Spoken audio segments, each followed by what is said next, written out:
What's the point of working hard and being aspirational? That's what Emma thinks. Yeah, it's very depressing, isn't it, Emma? And I'm afraid this was a budget for people who receive welfare and benefits and not for working people, which I thought the Labour Party was for.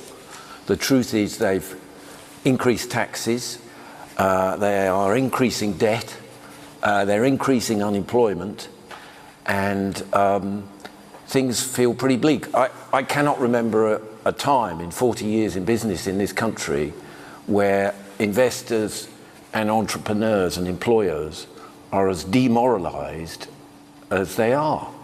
And the idea that this government, they said their priority was growth. There is no growth.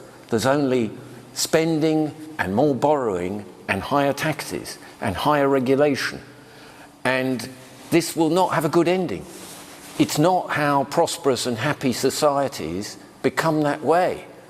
And the government needs to think a lot harder about spending our taxpayer money wisely and not disproportionately burdening us with tax and regulation and gloom. What would you like to have seen? I would have liked to have seen, for example, a wholesale rethink of our disastrous energy policies. We have the highest energy costs for business of any comparable country. And net zero is destroying our manufacturing industry. And without a manufacturing industry, we can never defend ourselves because we'll have no defence industry.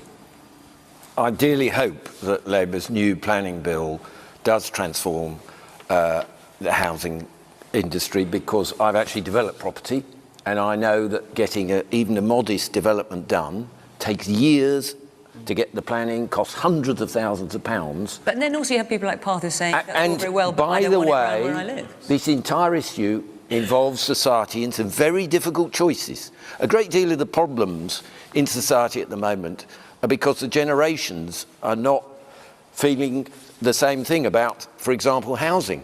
And there's got to be a lot of compromise, because otherwise young people won't have anywhere to live. France builds twice as many homes as Britain every year because they have a much more sensible planning policy. And it means that they've got a lot more land, in fact. No, even in intensely built up areas they built twice as many homes.